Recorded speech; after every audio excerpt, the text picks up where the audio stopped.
Good afternoon to the panelists and all the participants present here. We have been given by the organizers a wonderful topic for discussion, finding a university of your dreams. And for a teacher to handle a post-lunch session is as good as a challenge for the panelists to hold the crowd on control after this excellent lunch provided by the organizers. On behalf of all members, thanks to the organizers for providing healthy lunch. Can we give a good round of applause for them? Yeah, thank you. So let me start with a quote from our late APJ Abdul Kalam. Dream, dream, dream. Your thoughts convert to results. This is how our late Abdul Kalam ji has left us with his great vision. And taking into this topic of discussion today, so in an angle of every prospective student will like to have a conducive learning environment that can give them a good knowledge on the latest technologies and make him employability endowment so that he can globally compete. In addition, each student will like to have a rich resourceful faculty, enjoying learning atmosphere, and a platform for them to explore their startups, research-driven programs, unparalleled academic curriculums and tools to understand their dreams. And in addition, any student, you all will accept that we like to have a choice of placement offers at the end of his successful completion from his dream university. That choice of placement offers should have his dream offers. This is what each student will aspire to have it. And the students of this generation are blessed to have to listen to such debates, because the earlier generations, if you see, many may regret on the career choices made.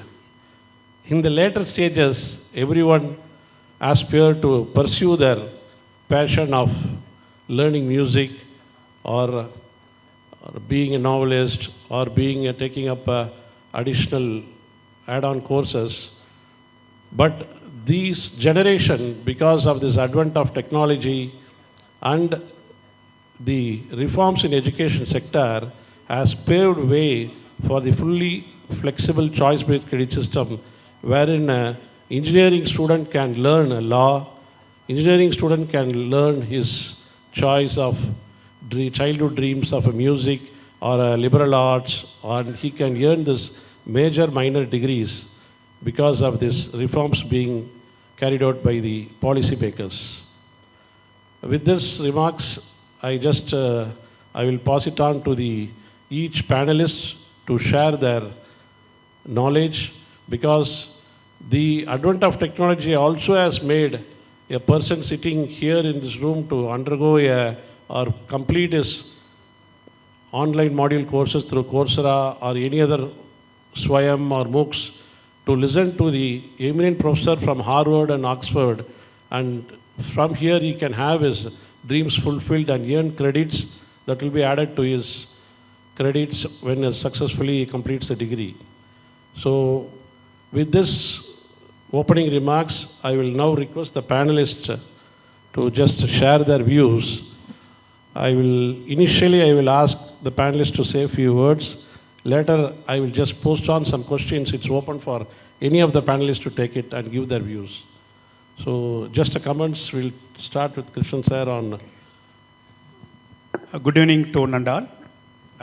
We all thankful to BW for giving the wonderful opportunity to discuss a nice topic, how you can dream about the university. First, I feel that when I took a Vice Chancellor of the Central University of Tamil Nadu, I feel how my university should be. Because you see that it's a unique university where we have the faculty from Kashmir to Kanyakumari and students from Kashmir to Kanyakumari. But I feel that because they are all coming by the CUET, Central University Entrance Examination, they are the bright students, they are coming to the university. What they immediately tell that, sir, we can learn the subject through Google or any other sources what they are discussed about digital technology.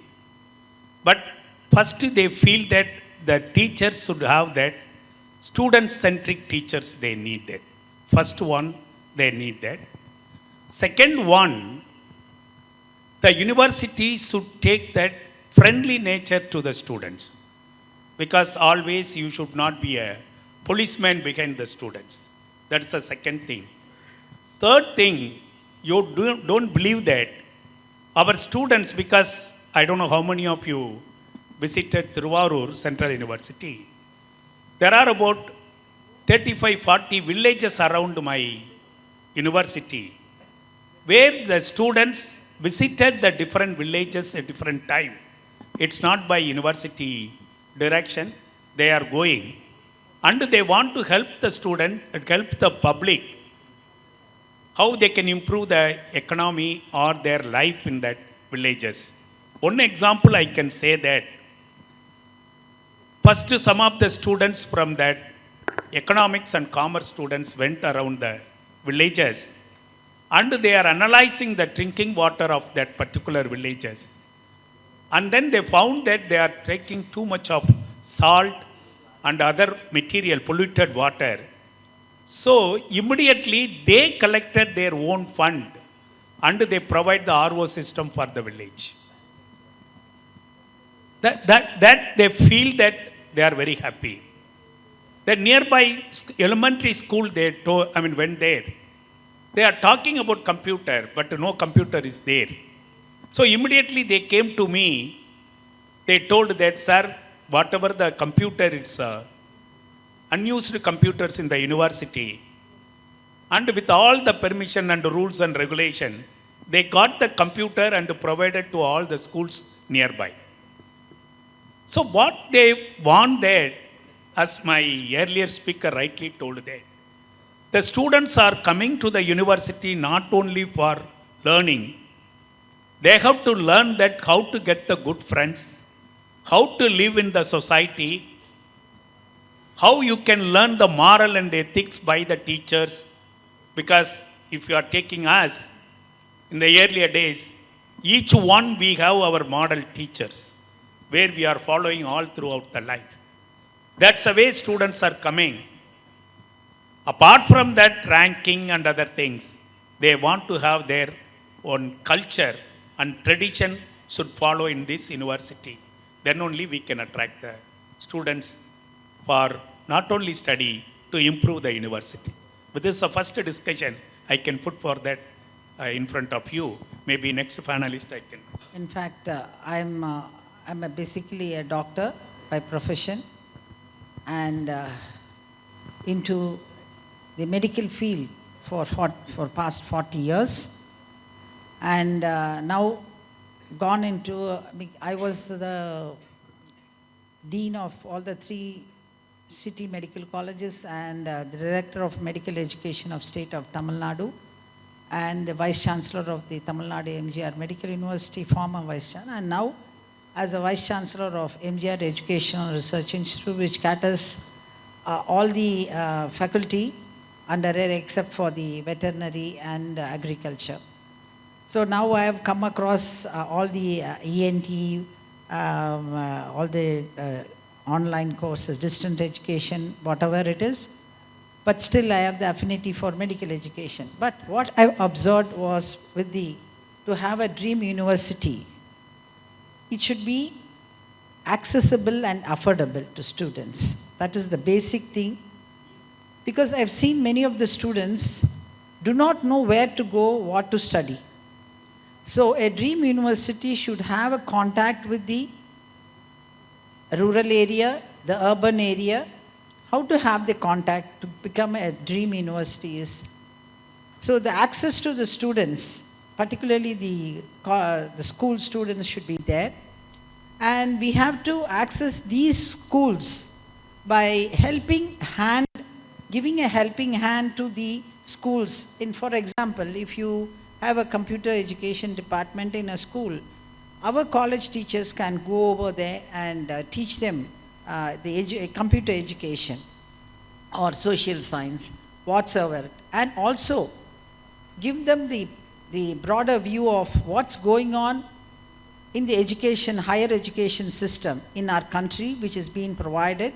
For example, as a central university, many of the students do not know that there is central university is existing and how to apply. So the accessibility to the students should be there, that the overall knowing the whole plethora of the education system, where to go, what to do, what is the job opportunity, or whether you become the job providers or become an entrepreneur. All this has to be taught during their school days with our own college students. So we get a dream university so that they come back and know where to apply, what to apply.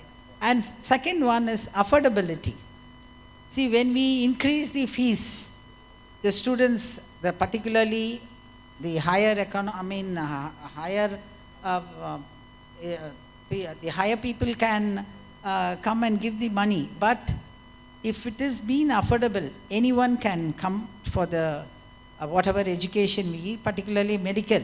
So, like now they have made it affordable because they have fixed the fees and whatnot. But there should be a fixation of fees according to the economic standard of an individual student. So then we can get more number of students. Third one, I would say, rather than policing, we should give freedom. And also the accreditation bank should be, aggregate point bank should be there, so that we need not stop the student in each year. If you fail in first year, you cannot carry on to the second year. So that kind of model should not exist here afterwards. The students should keep on accumulating their credit bank and keep on moving. They can also in between they should have a freedom to go over to any of the course in between they have interest, or align with the core subject they want to study, get educated. So this kind of freedom is whenever is given, of course the students would be very happy to come, and it would become a dream university. And of course the final one is, we have a lot of entrance exams, of course, to have a quality student. Yes, of course it has to be there.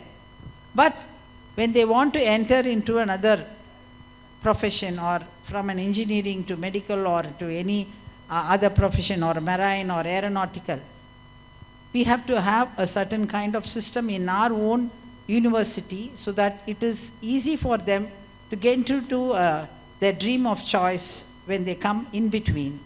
So that when you give that freedom, of course, your university would become a dream university. Thank you. A very good evening to all of you, and thank you, Business World, for this opportunity to receive a lot of wisdom and also to share wisdom from what we have learned in our journey so far. Very interesting topic. We're talking about dream universities, and the fundamental question, as we all professors ask, is whose dream it is. Is it the student dreams? Because there are many stakeholders in this journey called education. I would put it as 5.5 dreams. Okay, the primary being students. Okay, what the student actually dreams and what he or she wants from an university. That's one. So we'll come to that because we need to address that in detail. Then in India, especially for many of these course choices, we have a huge stakeholder called parents. Okay, what parents actually dream, what kind of dream they have for their children, and whether the parent is going to allow the student to dream. That is another big question in many of these college and university decisions. Number two. The third stakeholder is the government and the policy holders, and they have a dream. They put out a policy, a national education policy. They bring in certain changes, and they kind of give a larger blueprint for the whole education system in which direction it should actually move. So there is a big dream on the part of the government and the policy makers. And another very crucial variable is the faculty members who are going to teach and who are going to be the big catalyst in this whole journey called education.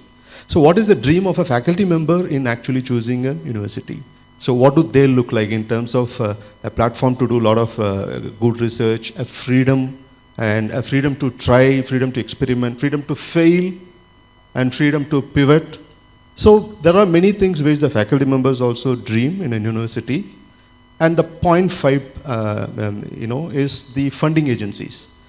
People who give loans, education loans like the banks and financial institutions, they have a limited role, but their expectation is purely in terms of return on investment. Okay, if I'm going to fund a particular individual, how I'm going to get the loan back so that my balance sheet is clean.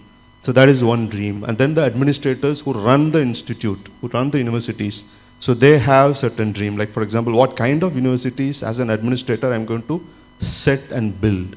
Am I going to focus purely on academic research, purely on academic excellence, or am I going to focus on sports? Am I going to focus on other extracurricular areas? So there is a dream for the promoter and the administrators also. So it is a collage of various dreams when we actually talk about university as a concept. Now coming to the most important dream of that is the student dream. Okay? As a student, what do I expect from an university? There are a lot of interesting studies which have actually been done on this. Like for example, not all of us have the same dreams, same set of expectations. Like for example, it's like going for a movie. So when you go to a movie, it's an entertainment. So we just want to spend some 3 hours, and some prefer a Rajinikanth movie or some prefer a Kamal Haasan movie. But you expect something from a Rajinikanth movie which is totally different in a Kamal Haasan movie. You don't want Rajinikanth to cry in all the 14 reels and bring all his emotional content. You want him to be flashy, snazzy, and do all sort of fights, defying all our laws of physics which we teach our students. But in a Kamal Haasan movie, the expectations are different. So you expect Kamal Haasan to be more emotive, to make you actually bring out your emotions also as a viewer. So it's entertainment, the need is entertainment, the platform is cinema, but what do we expect as a viewer differ from person to person, which is also happening in terms of student dreams. Very interestingly, I believe in 2009, one private university in Chennai wanted to understand this in unison. So they want to do a large-scale qualitative research, talking to different students, potential students around the country, in understanding what is their actually expectation. And there's one of the top advertising agencies in India, JWT. So they did this extensive study, and they kind of, after interviewing some 20,000 students, a large sample, and came up with 3 categories of students primarily. One category is called enjoyment seekers. Okay, the student, there's a segment of students who want university to be a place of enjoyment, not only for learning. So they want learning, yes, that is there, but they also want a lot of fun. There are a lot of other things which they do, hang out with friends, have a socializing experience. Along with that, they want education as a part of what they actually expect as enjoyment, number one. The second group of students, what they classify, the study's name is called the call of Dronacharya. Okay? The second set of students are badge value seekers. Students who want the badge value of the university, like the IITs or the IIMs, all these top institutes, the top 100. So they wanted that badge and utilize that badge value in their long career. Like, I'm an alumni of this institute. Come what may. Some people, if they get a seat in IIT, they're not bothered about even the programs. Even, a specialization A, B, C, they're not bothered. So long it is IIT, I will choose anyone from the ABC. So this group of people want that kind of reputation. So they're driven by what is the big reputation and the badge value I'm going to derive from that institution. Number 3 is a very interesting set of students. They are called as inspiration seekers. People who not only want that badge value, not only want fun, but they are more interested in to get inspired. They want mentors. They want a lot of help from the faculty who can handhold them, who can guide them, who can actually shape. Many are actually clueless. There are other, we can easily list 3 or 4 other set of students who don't fit into any of these 3 buckets. So some people are clueless. I don't know what to do. I just want to join an university and then want to find a journey for me. So in that process, some students expect that the institution should help me. There should be a student support, there should be a faculty support, which should actually help me to find what is my strength and to go for it. So if all these dreams, if it can converge in a spot, that we can call it as a sweet spot, which is what every university is trying to bring a part of this into various aspects and facets of the university to have the dream university. So the idea is to how to find that sweet spot and how to go about managing that sweet spot. Thank you. Thank you, sir. So from Professor Krishnan sir, we could understand that nowadays this generation students have started volunteering services before entering a campus. It's a good understanding of our students' mentality. And Professor Geeta ma'am has shared her views about affordability for students should be reasonable, and how do you know how to apply, how to approach for a particular university. That's also a valid point to be discussed. And Professor Ravi has finally concluded, he has taken it a prospective angle of different stakeholders, from a student point of view, for a teacher point of view, or a policy maker, or in case of parents. Of course, that's what I said in the beginning, that while choosing our childhood dreams of to become an engineer or something, on the parents' insistence, all students take up a career. It's not that they have been given freedom to take it, but this generation is completely different. They demand for their dreams. That's what I take. And I do agree, crafting a university, any student, he wants to crafting his dream university, he has to list out some valid factors to be considered. Once he narrows down, in no time he will have his final dream university. With this, just one point. Yes, and usually the parent or a student think about the quality of education given by an university, right? And that depends upon the faculty, how to increase the faculty development, how to train them, how to increase their capacity of a faculty. So it depends upon the faculty and the student, the capacity, the quality of education. So these things go together, and output of it, whether they become their own, creating their own job, or they get a job in a very good placement. So for this we need to work out on the perspective of the student and their parents. okay. Right. I will take up from here. So madam has insisted that parents or student, they will insist on quality. Quality control, 2 people take care of in case of engineering. In our country, we have 2 accreditation systems here. One is National Assessment Accreditation System, accrediting the whole institute. And in case of engineering, the National Board of Accreditation, accrediting each program. So quality will be there once the course is accredited by NBA and the NAC has accredited that institute. With that line, and to help the students to identify the best dream university for him to get into admission, let's think on this quality aspect. As madam has said, there has been recently ranking of universities on different factors. It may be our national level ranking, National Institute of Ranking Framework, NIRF is ranking each institute based on criteria, teaching, learning, infrastructure, etc., our curriculum, outreach, etc. And even our world ranking system of Times Square ranking or QS ranking, and even the Prime Minister is concerned that even IITs are not able to come up to the standards of top 10 universities across the world, and everybody is striving hard to catch the top 10 world rankings. Of course, we all, academicians and policymakers, will jointly do and achieve that ranking in the future. Indian universities will surely flourish in the top 10 world rankings to take up. So now I request the panelists to give their views based on ranking of a university, of how the parents or the students should opt for the choices. Yeah, that's the right question. Now we are going for the ranking. For example, if you are going for the NAC accreditation or NBA accreditation, where we have to be top and then only the parents and students are coming. For example, if you are taking me, I don't know that you are also having the experience. When earlier in the 1980s, 90s, we are going for the research, we are seeing only the faculty profile, who is the best teacher in the particular university, and we can stand in front of him for a month together to get that research admission or the fellowship and other things. Now it's not like that. Now the students will see that what is the rank of this university in NARF, if you are coming to that, what you called that arts and science universities, or NAC accreditation. Why? Because their assessment is very important, not only for students' admission. All my experts sitting in front of me, they know that now everything is connected by the ranking of the university.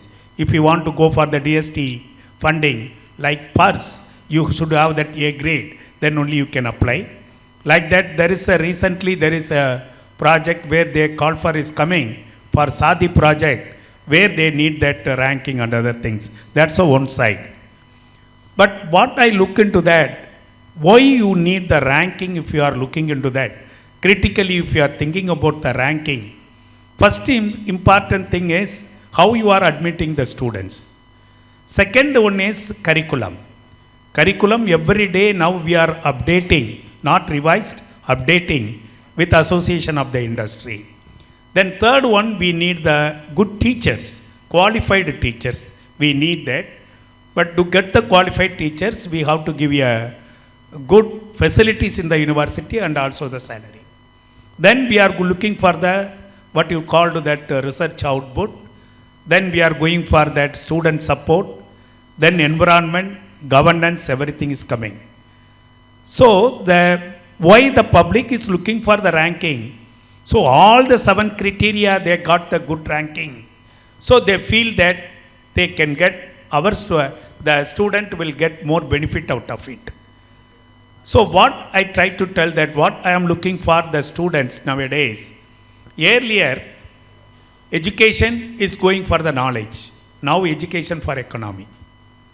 So whatever you have to study, you should know that how you are going to convert your education into excellence, excellent into innovation, how the innovation should go to the society.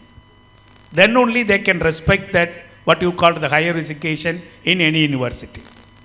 Even after coming here, inside the university, they look for that, which department is doing well, where I am going for the elective course or non-elective course like that. And which teacher is looking, good, where they are associating with them and then doing lot of things. So, since the time is very limited, what I try to tell that nowadays students are very bright. What they want to do that they need a good teacher, good curriculum, good industry collaboration, where they can get the placement nicely. Even nowadays students are not looking for the industry should come inside the university. They feel that they have to get a call from industry, then they have to get a job. That is the way the students are now coming.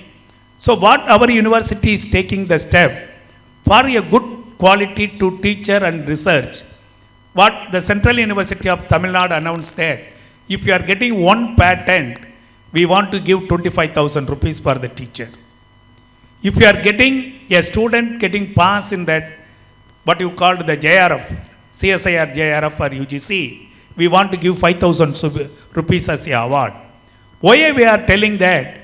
We need the bright students to implement the policy like an EP. Then only we can give output to the society. Even my chief told that we need the good ranking. We are not reaching the QS and we are not reaching. Why? Because as a morning I told that we have good publication, we have good teachers, we have good facilities, but we fail to take the higher education to the society. That is a thing I want to insist that. Even earlier Education Minister, Honorable Minister Pokhriyal, when I talked to him, I told that I was at Madurai Kamaraj University as a Vice Chancellor, and I am now as a Vice Chancellor of Central University. Both universities surrounded by the village. As panelists rightly told that, we are not able to get the good internet facilities for my students. So first we have lot of policy. Even BW give that one good message. We have good policy, we have good, aims to improve education, but when it's going to access it and implement it, we got failure. That where the bridge should be, built properly, then only we can get the success in the higher education. See, ranking again, is needed definitely, because without a ranking system, it is very difficult to actually have a scale to compare different institutions. But at that basic level, it helps a lot in quantitatively actually evaluating many institutes based on different outputs in the individual processes that we have, like even NIRF, many of these frameworks actually try to do that. But as Dr. Krishnan rightly pointed out, sectoral ranking is also there. Now we have management, medical law, sectoral ranking, but even within that, as Professor Krishnan said, you even have different departments performing differently in a university. So there are certain universities known for certain departments. Like for example, in our case, like in business schools, some business schools are known for certain functional areas, some are not known for, some are known for all. So we have that kind of graded changes even within a highly ranked institution. Some institution may be ranked number 1 overall, but for 2 or 3 departmental programs, probably the university which is ranking 20 or 21 might be comparatively better. So that qualitative difference within the ranking is also there. So now how a student and the parent, when they take a decision, how they reconcile this fact is, there is also an informal information channel where they get a lot of information, which is the social media right now. You have Quora, platforms like Quora, you have a lot of Facebook discussion pages where many of these subtle aspects of universities which doesn't get counted in ranking process actually come there for discussion. So as a potential student, one is to look at the rank. Yes, rank is definitely important. And also to look what is the informal discussions about the institution, about the departments, about the faculty, about the processes that goes on in social media. That gives a lot of information not only to the students, but also for the faculty and administrator. Now, my university is how that is actually being spoken about in informal channels. Because formal channels like ranking definitely gives a clear information on hard, facts based on analysis. But there is also an informal channel which we need to look into to tap what is the general discourse about many of these universities. Number 1, in which cluster we are being actually perceived. People also work in terms of cluster. When you choose, say for example, I want to choose a mechanical engineering program, some of these toppers will have some 5 preferences, C, A, B, C, D, E. But when it comes to say, I want to do exactly, like in medical, you have some colleges, the gynec will be, come in the top. Some will be, good in, how to teach modern medicine, and also that differences comes in these informal channels. So as a student, we need to take both formal ranking as well as informal ranking. And from a university perspective, when we want to achieve a dream status, yes, getting up in the ladder in the ranking process is very important. All of us are actually working on it. But what happens in that subaltern discussions, which is not captured in a ranking process, that is also important. And that's where even media like Business World and all play a role when we continuously churn out a lot of articles apart from the ranking. So that also serves as an input to have an idea about which university is doing actually what in different areas of specialization. Just one thing. See, we are not into the concept of clusters, okay? So now we have to learn now. So I can go to Bharat University and get what is the excellence in them, or Central University, and send our students to them. So they have a good exposure to whatever there in the particular field. So the concept of clusters has to be now practiced by us. Then number 2, it's very easy for all of us. Each time, each of us, right? whatever happens in your department, we need not go for accreditation. Accreditation asks the same thing. So whatever you do, put it on your digital platform, which I do now, right? So today I came here because I have to be known, my university has to be known, right? Thank you. Thank you, ma'am. So, as Professor Satyanarayanan said that, yes, of course, ranking gives you some picture, but we have to have a comprehensive research on ranking, because ranking gives an overall view of the institute. But if you are going to go in for a particular subject, you have to go in to find out how do that university is performing in that subject wise. Because it may be in case of engineering, the ranking of that institute may be number one, but if you want to go in for nanotechnology, they may not be that much specialized one. So you have to be very choosy and find out in all aspects.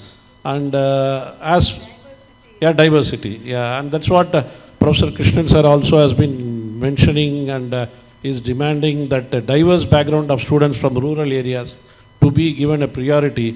That's what many of our even government agencies fighting for NEET, non-requirement of making it as mandatory. Of course, that's leave it to the other political parties to take care. Now we will just see how about the guidance we can give for any student to select a university based on, is that a need of academic and non-academic activities to be taken care and considered by a student in selecting a university? In that way, I will put on to the panel members to just address, is it only academic activities he has to take care, or non-academic activities performance also to be considered in selecting a dream university? Sir, this question is difficult for me because we have the common entrance test for selecting the students by ranking. But once they enter into the university, they have their own choice where they automatically they are going for some extension work, for sports activity or cultural activity. But one thing I can appreciate that, even I don't know that what's going on Orissa, what's going on Bihar, what's going on in Delhi, the festivals. But in our university, every month one festival will be there where I can see the culture and tradition of each state in the university. That automatically coming, we are not directing any students for any functions like that. That is the one thing.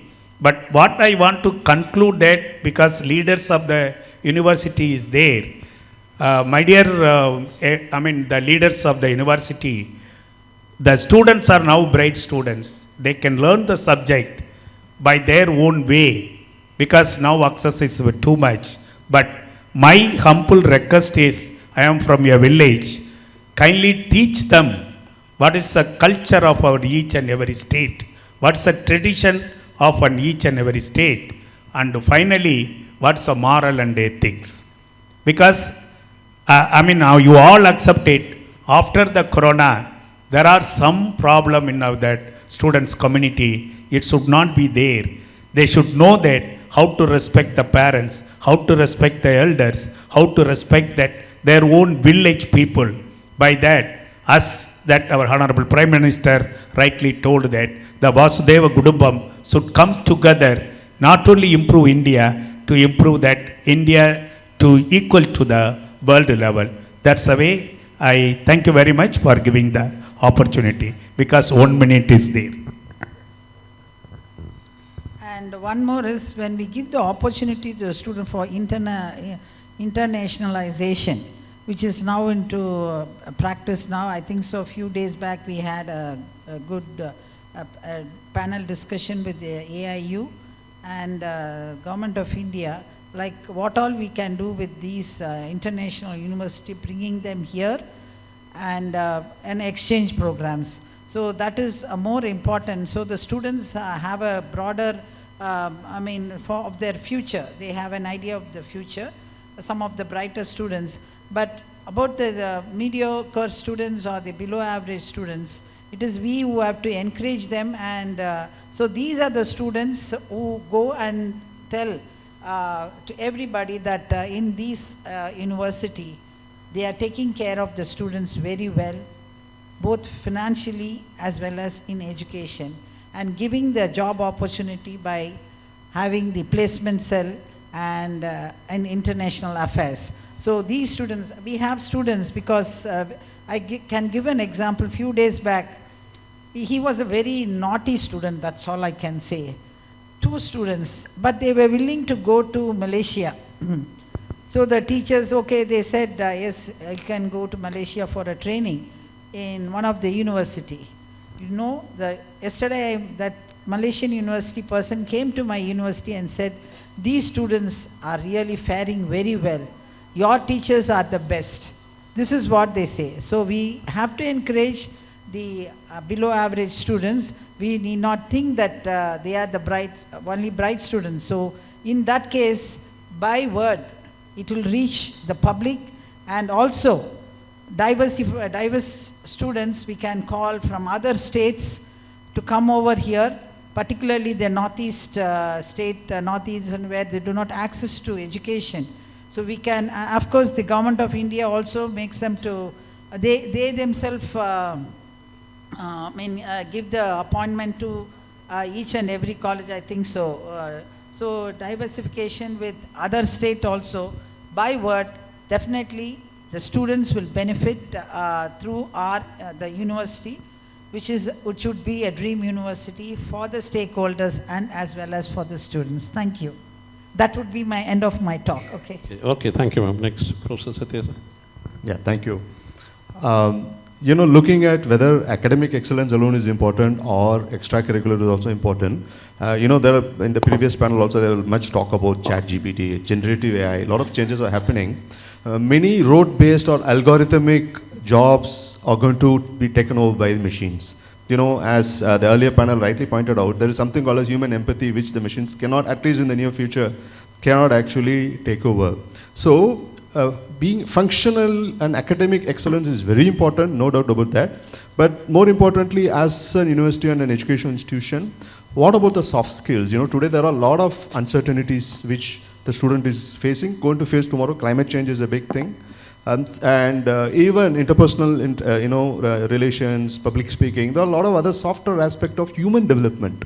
So a dream university is something which should be academically excellent, giving the right academic direction to the student, and also help the student, handhold the student, support him and her to understand the changes that is actually happening around, respond to those changes possibly, and how to still successfully chart out a future course, because the student, the university is going to be the bedrock for the next 30-40 years career for a student who is coming in. So that there is a responsibility on the part of the university to actually give a much comprehensive idea of education, not only restricting to an academic excellence in a functional area, but also about the environment we live in, about the human factors like empathy. Because today there is much talk about ethics, corporate scandals are happening. So there are a lot of other subtler aspects. You know, it's not just someone who is going to be a superhero in a functional area, but flounder in areas like human empathy and ethics. So we need to address that in a comprehensive way. And from the students' perspective, they need to look for institution, how an institution is also going to help them to construct a career for the next 30, 40 years for them. Thank you very much. With the permission of the organizer, I will conclude this panel session.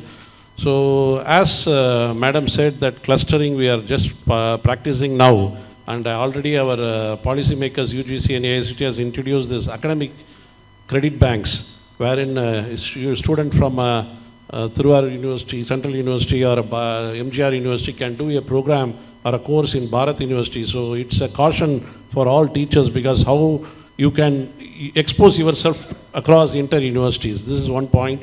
And regarding the stopping the navigation of students from here to abroad and bringing in internationalization, the policy of NEP 2020 has given a very good platform for internationalization of universities. Foreign universities are going to land up in Indian soils with their, maybe with eminent professors and infrastructure. It's going to be really a challenge. And in this way, even our university, the government, everybody is striving hard to bring back study in India programs, and even ensure that all foreign students from Western countries, they come to India and take their course, because this is where Dakshashila University or something, we all originated here, and it has moved to Western countries. We hope with the cooperation of all stakeholders, again, students from Western countries will surely come to India and to pursue their studies in the leading universities in India. Thanks to all the participants for patiently listening. I thank the organizers for giving this opportunity on behalf of all the panel members, and I wish a successful career for all the students who have assembled here. Thank you, Arundal.